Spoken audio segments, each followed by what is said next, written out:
Aujourd'hui, c'est l'anniversaire des 30 ans donc, de l'association. C'est la maturité et la jeunesse à la fois, mais aussi les 1 an du nouveau nom France Mobilité Biogaz et de la nouvelle marque.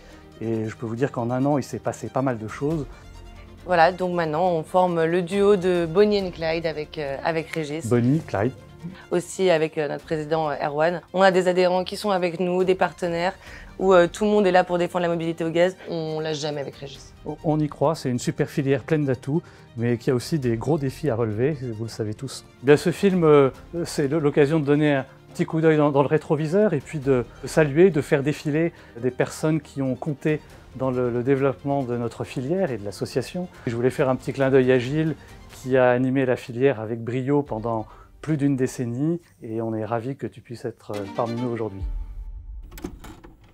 L'histoire du GNV commence en France en 1862, quand Étienne Lenoir invente un véhicule à gaz. Il rejoint Paris à Joinville-le-Pont à la vitesse de 3 km/h. Heureusement, tout s'accélère au fil des décennies. En 1994, l'AFGNV voit le jour.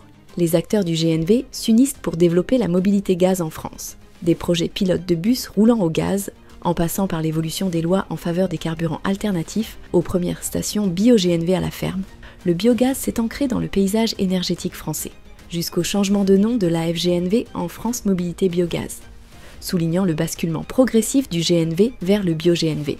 Les présidents se sont succédés pour porter la voix des acteurs de la filière. Pour les 30 ans de FMB, Jean-Claude Giraud revient sur les moments marquants de son mandat. Eh bien, la plus grande réussite, à mon avis, c'est d'avoir relancé la filière bio-GNV.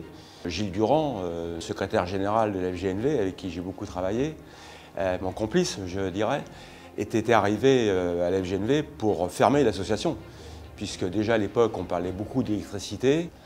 Or, effectivement, nous sommes rendus compte que le bio-GNV avait beaucoup d'avenir, surtout pour les véhicules lourds. De cette période, on a revu donc, les gens s'intéresser, les politiques également, s'intéresser de nouveau au gaz. Alors c'était une période intéressante parce qu'effectivement, j'étais commissaire général du mondial de l'auto à l'époque. J'ai pu faire entrer un stand de la FGNV et surtout j'ai pu attirer des politiques. Donc là, je pense que Gilles et moi, nous étions contents de cette action. France Mobilité Biogaz fédère des adhérents de tout horizon. Tous partagent des valeurs communes avec l'association. En 30 ans, la filière a relevé de nombreux défis. Alors France Mobilité Biogaz est une association qui fédère de manière pragmatique et avec beaucoup de réalisme. On est une filière très unie. On trouve toujours des gens pour être très réactifs et s'entraider. Et on a besoin de ce lieu parce que il n'y a pas beaucoup de points communs a priori entre un transporteur, un distributeur et puis un producteur de bio-GNV. Je fais partie de cette famille. C'est une structure qui donne la parole à ses adhérents et où la libre expression est le mot-clé. Une autre grande valeur, je pense, c'est la pugnacité, c'est de savoir prendre des coups et être toujours là pour répondre. Mais avec des acteurs qui savent respecter les adversaires. Le plus gros défi, c'est la défense du gaz et du biogaz dans le mix énergétique de la mobilité. Et c'est là-dessus qu'on se rejoint avec France Mobilité Biogaz, puisque c'est le seul, à notre connaissance, qui défend ce mix énergétique. Nous nous sommes battus, nous nous battons encore pour que le gaz reste bien une énergie accessible aux véhicules lourds. Et le gaz prendra, et c'est comme actuellement chez nous, prendra une part importante du remplacement du gazole. Les lignes bougent d'abord parce qu'on devient quelque part un acteur crédible. On vient nous voir quand il s'agit de faire évoluer la réglementation, par exemple. Et on a fait évoluer des textes réglementaires sur les stations-service. Il n'y a pas de développement sans maîtrise de la sécurité. Les deux sont intimement liés.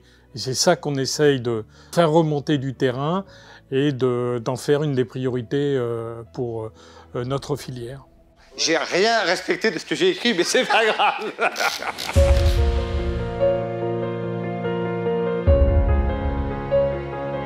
Donc vous l'avez vu à travers les différents témoignages de nos adhérents, un constat déjà s'impose, la richesse, la diversité de l'écosystème qui pousse la mobilité gaz et maintenant biogaz depuis déjà de nombreuses années. Donc notre filière s'inscrit dans un objectif qui est très clair, c'est la décarbonation du secteur du transport d'ici 2050.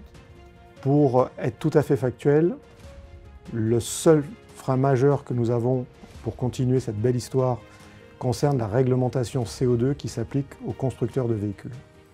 Aujourd'hui, les constructeurs de véhicules ont des trajectoires de décarbonation à respecter, mais cette réglementation européenne, à date, ne prend pas en compte les bénéfices des biocarburants, quels qu'ils soient, et notamment pas les bénéfices du biométhane. Il est donc très important que la réglementation européenne s'améliore dans les années à venir. Et qui fait qu'il nous paraîtrait complètement irréaliste de se passer de cette solution pour atteindre les objectifs carbone de l'Europe et de la France en particulier. Et justement, nous sommes extrêmement fiers de porter une solution qui est efficiente, de pouvoir rouler grâce à des déchets en fait, et contribuer à la décarbonation du secteur du transport en France.